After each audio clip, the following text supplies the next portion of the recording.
السلام علیکم Pakistan, Pakistani issues with Khalid Bhatti کے پلیٹ فارم سے میں ہوں آپ کا ہوسٹ خالد بھٹی۔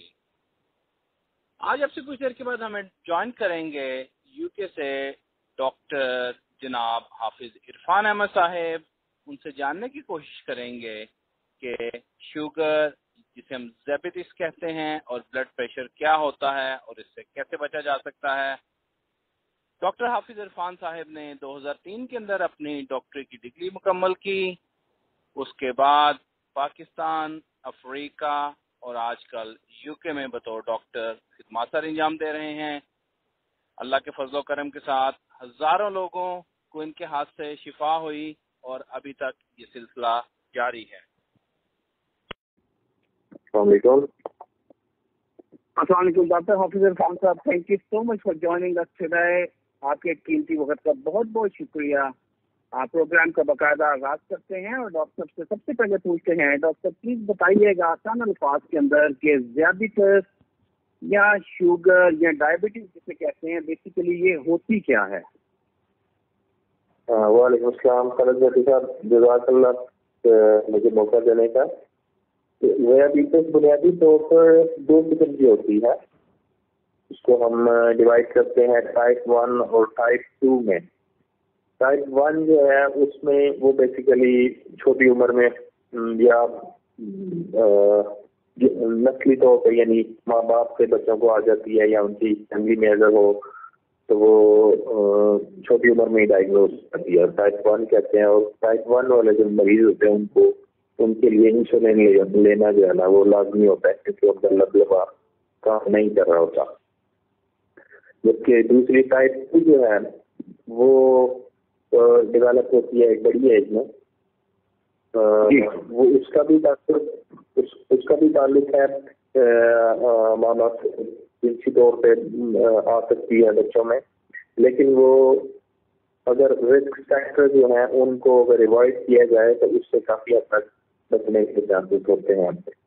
اور یہ ڈائبٹیز جو ہے اس میں لبا کسی حد تک کام کر رہا ہوتا ہے، پینکریاز بھی کہتے ہیں جسے، اور کیونکہ وہ کام کر رہا ہوتا ہے کچھ انسولین وہ پروڈیوس کر رہا ہوتا ہے لیکن اس مقدار میں نہیں کر رہا ہوتا جتنی کہ جسم کو چاہیے ہوتی ہے، اس لیے اس کے لیے بعض بار ٹیبلٹس دی جاتی ہیں، اور اگر ٹیبلٹس مختلف قسم کی استعمال کر کے اگر وہ فائدہ نہ دے رہی ہوں تو آخر کار ان میں بھی بعض اوقات انسولین استعمال کرنے کی ضرورت پیش آ جاتی ہے۔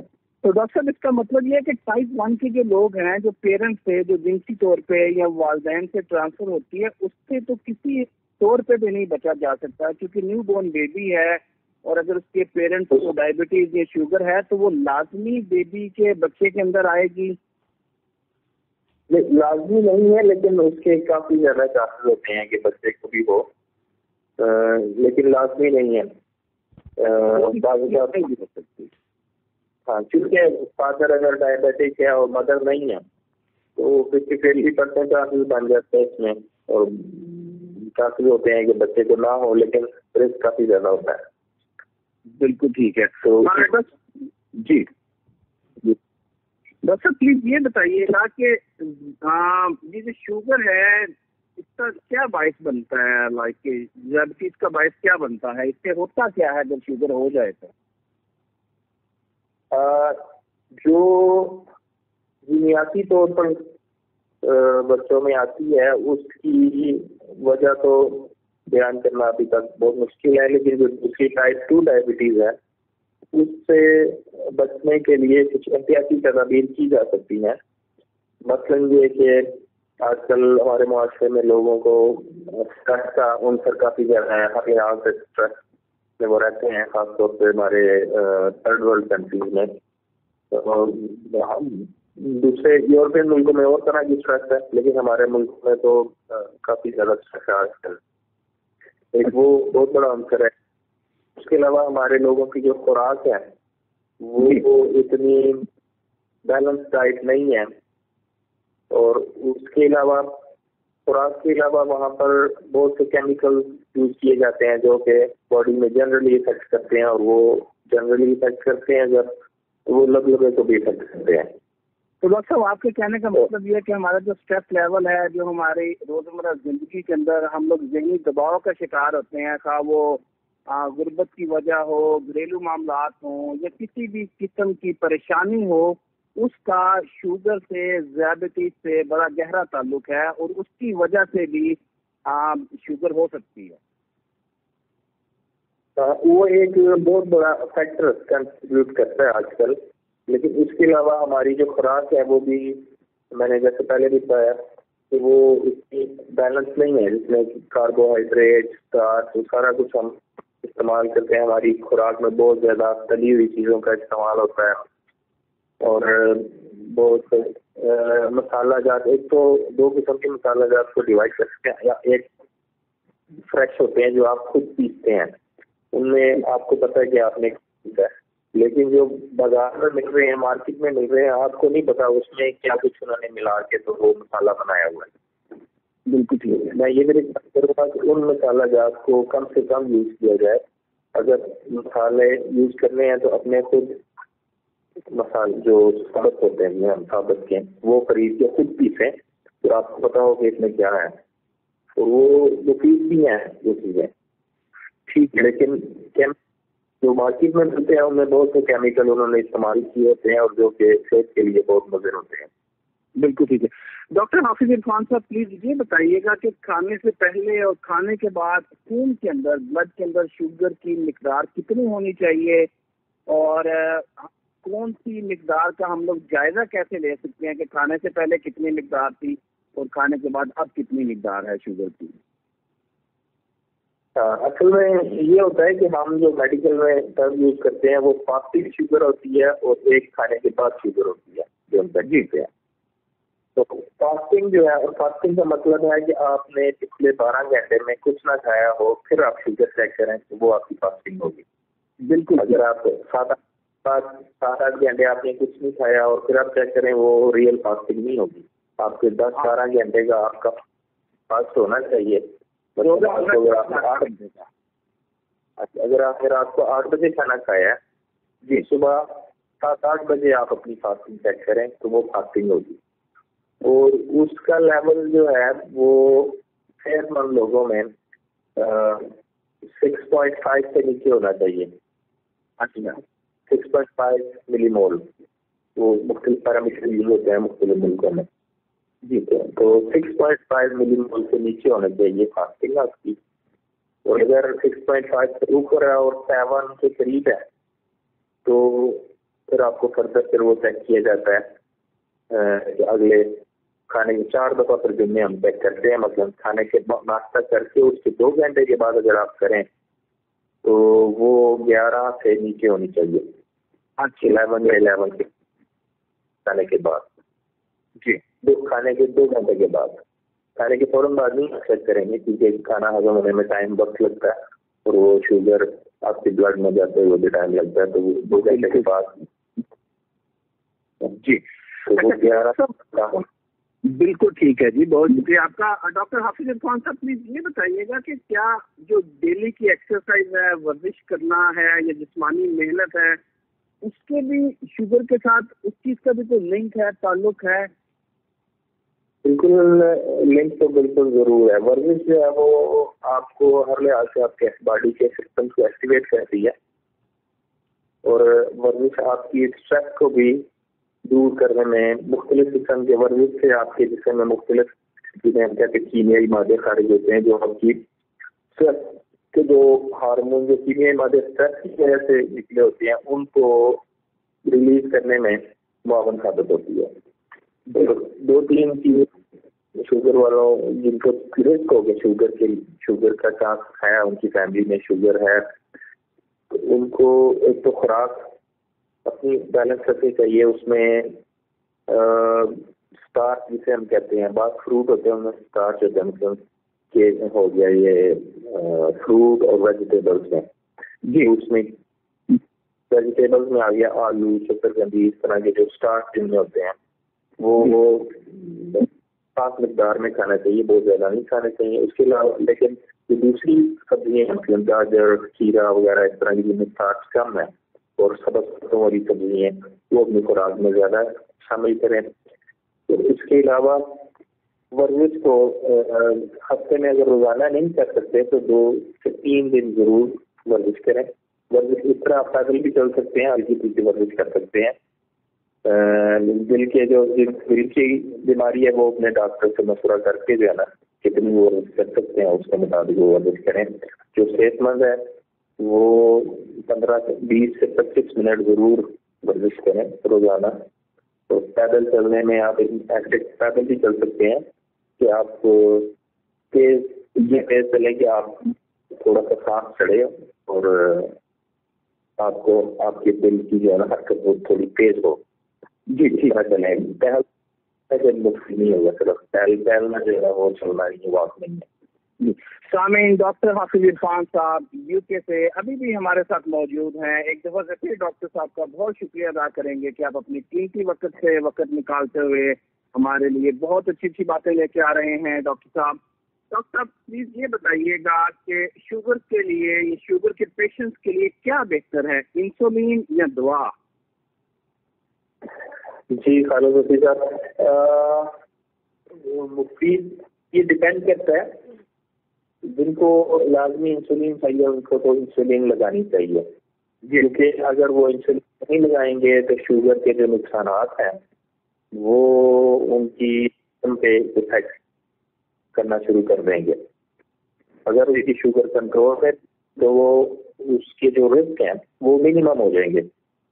ٹھیک ہے, اچھا, کیونکہ شوگر آپ کی ساری باڈی پہ افیکٹ کرتی ہے, آپ کی نظر پہ افیکٹ کرتی ہے, آپ کے دل پہ, آپ کے گردوں پہ, آپ کے دماغ پہ, آپ کی جو چھوٹی چھوٹی نالی ہیں ان پہ ایکچولی وہ افیکٹ کرتی ہے. اور چھوٹی والی نالی جو ہے نا خون کی نالی ہے وہ ہر آپ کے میجر آرگن میں ہے. تو ڈاکٹر شوگر کا ہو جانا اتنا خطرناک ہے, کیا فرما رہے ہیں کہ شوگر اگر ہو جائے تو وہ صرف لبلبے کو افیکٹ نہیں کرتی, صرف اس کا تو لبلبے پہ نہیں ہوتا بلکہ جسم کے باقی حصوں کے ساتھ بھی اس کا تعلق ہے؟ ہاں جی, اگر شوگر کو کنٹرول نہ رکھا جائے تو پھر باقی حصے افیکٹ ہونا شروع ہو جاتے ہیں.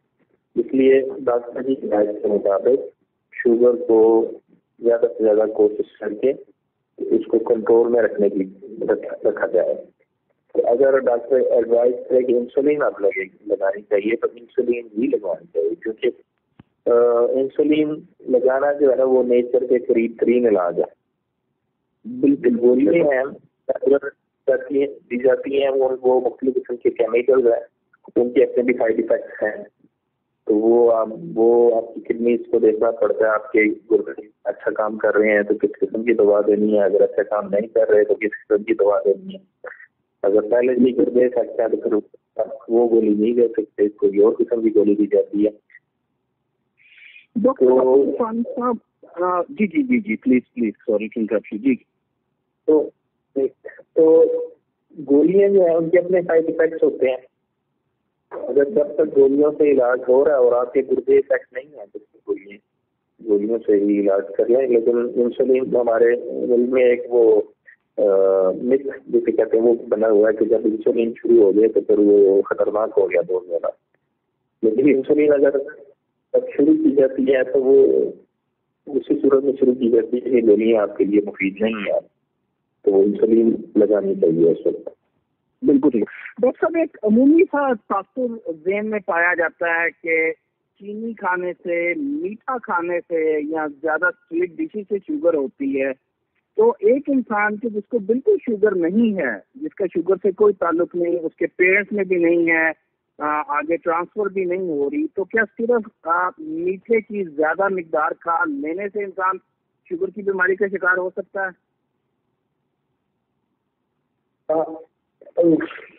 یہ کچھ ان فیکٹر میں کنٹریبیوٹ کر سکتی ہے شوگر ہونے میں, کیونکہ ہر اللہ تعالیٰ نے جو بھی ایک چیز بنائی ہے اس کی ایک حد مقرر کی ہے. اگر آپ حد سے زیادہ کوئی چیز استعمال کریں تو لازمی بات ہے وہ آپ کو نقصان دے گی. اور آپ لبلبے کبھی کام کرنے کی ایک حد ہے, اس حد سے زیادہ آپ میٹھا بہت زیادہ کھائیں, ہر چیز اعتدال میں کھائیں, اور تو اس کے چانسز کم سے کم ہے. میٹھا کھائیں لیکن ایک اعتدال میں کھائیں اسے. بالکل ٹھیک ہے ڈاکٹر صاحب، بہت شکریہ آپ کا. آپ نے شوگر کے حوالے سے تو بہت ہمیں اچھی اچھی انفارمیشن دی ہیں، لیکن تھوڑا سا ٹائم آپ سے اور چاہیے ہوگا. میں چاہتا ہوں کہ چلتے چلتے شوگر کے ساتھ ساتھ بلڈ پریشر کے اوپر بھی تھوڑی سی بات ہو جائے. تو once again doctor thank you so much for your time and stay tuned guys with us, کیونکہ ڈاکٹر صاحب ابھی ہمارے لیے اور بھی انفارمیشن لے کے آ رہے ہیں. جی ڈاکٹر حافظ عرفان صاحب پلیز بلڈ پریشر کے حوالے سے تھوڑا بتا دیجیے گا کہ وہ کون سی وجوہات ہیں جو ہائی بلڈ پریشر کا باعث بنتی ہیں یا بلند فشار خون کا. ہاں جی خالد صاحب، بلڈ پریشر بنیادی طور پر ہم انہیں بنیادی طور پر دو قسم کا ہوتا ہے. ایک تو بلڈ پریشر اس کو ہم کہتے ہیں پرائمری ہائپر ٹینشن. اس کی وجہ جو ہے وہ ملٹی فیکٹرز ہوتے ہیں، اس کی کوئی خاص ایک مولین وجہ نہیں ہوتی. لیکن جو دوسرے قسم کا بلڈ پریشر ہے وہ یہ ہوتا ہے کہ آپ کی باڈی میں کوئی ایسا نقص ہو سکتا ہے جس کی وجہ سے بلڈ پریشر ہوتا ہے، اور اگر وہ نقص دور کر دیا جائے تو بلڈ پریشر ٹھیک ہو جانے کے چانسز کافی زیادہ ہوتے ہیں. مثلاً نقص سے میرا مراد یہ ہے کہ مثلاً آپ بعض لوگوں گردوں پہ افیکٹ ہوا ہوتا ہے تو گردوں کی وجہ سے ان کو بلڈ پریشر ہو رہا ہوتا ہے، یا ان کے جسم میں کچھ ایسے کیمیائی مادے جنہیں ہم ہارمون کہتے ہیں وہ خارج ہو رہے ہوتے ہیں مختلف اعضاء سے، تو اس کی وجہ سے ان کو بلڈ پریشر ہو رہا ہوتا ہے. اگر وہ سورس ان کیمیائی مادوں کا سورس اگر ختم کر دیا جائے تو بلڈ پریشر ٹھیک ہونے کے کافی امکانات ہوتے ہیں. اچھا ٹھیک ہے ڈاکٹر صاحب، ایک بڑا ٹیکنیکل سوال تو نہیں ہے، ایک عام ہمارے یہاں رجحان پایا جاتا ہے لوگوں کے ذہنوں کے اندر کہ جس کا بلڈ پریشر زیادہ ہوتا ہے اس کو غصہ زیادہ آتا ہے. مجھے نہیں پتا کہ شاید میڈیکل کے حوالے سے آپ بتا سکتے ہیں کہ اس کے چیز سے کوئی تعلق ہے یا نہیں ہے، لیکن عموماً رجحان لوگوں کا یہ پایا جاتا ہے. تو بلڈ پریشر کا انسان کے غصے کے ساتھ بھی کوئی تعلق ہوتا ہے؟ جنرلی میڈیکل میں تو ایسے نہیں کہا جاتا، لیکن یہ ضرور ہوتا ہے کہ غصہ آنے کے ساتھ بلڈ پریشر بڑھنے کے ساتھ. اچھا بالکل ٹھیک ہے. جب غصہ آتا ہے تو اسٹریس کے جو کیمیائی مادے ہوتے ہیں وہ نکلتے ہیں اور وہ آپ کے بلڈ پریشر کو لے جاتے ہیں. بالکل. ڈاکٹر پلیز ایڈوائز کریں گے، بتائیں گے کہ نارمل بلڈ پریشر کتنا ہونا چاہیے جب ہم بلڈ پریشر چیک کرتے ہیں، تو کتنا اگر ہو ہمیں فکر کرنے کی ضرورت نہیں ہے، اور اس کی کوئی لمٹ چیز بتائیں گے ہمیں؟ جنرلی یہ کہا جاتا ہے کہ خاص صحت مند آدمی میں 60 سال سے کم عمر کے آدمی میں بلڈ پریشر دو ہم ریڈنگ لیتے ہیں، سسٹولک اور ڈائسٹولک. جی سسٹولک جو نارمل ہے وہ ہم سے کاؤنٹ کرتے ہیں 139 لمٹ ہے، اپر لمٹ سسٹولک کی. ڈائسٹولک اپر لمٹ ہے 89. اگر 140 ہو جائے تو وہ high blood pressure high blood pressure میں چلا جاتا. اچھا. اگر 90 ہو جائے یا 90 سے زیادہ ہو جائے تو وہ ڈائسٹولک ہائی ہو جائے گا، کاؤنٹ ہوگا.